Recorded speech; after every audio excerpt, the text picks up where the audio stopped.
Let's do this one. Oh, this is our friend Andrew. Marry me or I'm leaving. They're done. Then why the f*** you marrying a who's already thinking about, she's already given you conditions to keep the relationship. If a woman truly loves you, you sit there and say, look, I've been around the world. I'm about it. I know things you don't know. Signing that piece of paper is bad for me. It's also bad for you. It's bad for business. Shut the f*** up. Okay, but how do I know you love me? Okay, so. I tolerate you. Oh, man. Shh. He's so polite sometimes, isn't he? He's right about one thing, I will say. Do not give a man conditions. That never worked. If you have to give a man conditions like marry me or else, he doesn't want to marry you. Stop doing it. Just, you can decide you're with a guy for X amount of time. You can decide you're ready to get married. You're tired of being, you feel strung along. You can have that conversation and say, listen, are you interested in getting married?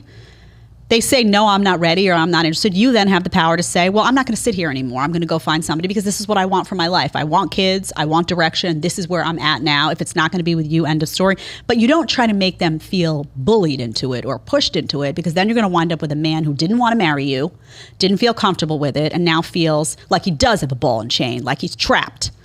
You don't want that. It's not good for him. It's not good for you.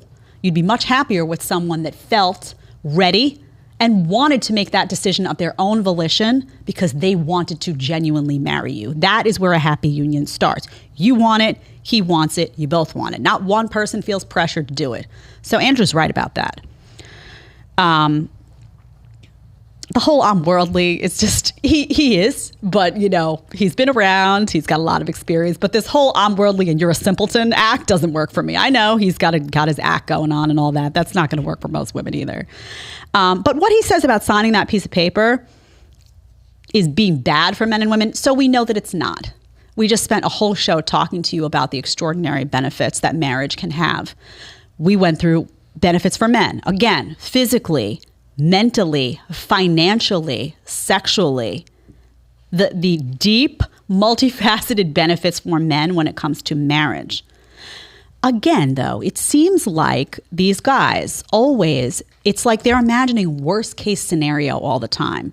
Marriage, you say the word marriage and they immediately think of somebody who's using them, who's trying to take their money, who's going to stay married and then divorce them in a few years and walk away with half the cash. Again, that's just, if you want to play that game, you're going to be very unhappy, you're going to be alone, and you're going to be ignoring a whole lot of women that aren't shitty, don't want to do that to you, and would really like a partner. Okay, now Andrew Tate may not want that. Maybe he doesn't want a partner. Maybe he doesn't want any of those things, but maybe you do. And you're listening to that and you're thinking marriage is bad for me. No, the right marriage can be really, really, really good for you. The right marriage. Don't jump into it, like we said, but don't dismiss it on day one. This is not, you guys got to really think about the stats, think about your own life, think about what you want. You may not want his life.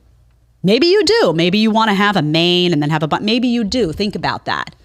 But again, think about the stats on happiness, because a lot of those guys that are single, they're not happy. They're stressed out, they're lonely, they're not happy. We got the stats on that. We shared them with you earlier. Also, you can't run your marriage like a business. He said it's like business. It's not. Not everything can be run like a business, and a marriage are two very different things. A good business is managed based on profit, right? That's why I always say the government, you can't compare a government institution to a business too, because the government doesn't have to make money, right? Businesses, good business practices are all centered around who you hire, what your setup looks like. You want to make money. You want to make profit. A marriage it isn't just about profit. It's not just about finances. Okay, it's about give and take. It's about partnership. It's about caring about someone. It's about having somebody be there for you when you need them and you be there for them when they need you. If it's just a business, if you're going to look at marriage just as a business, then yeah, don't bother. Don't bother. Get a business partner. Get a roommate.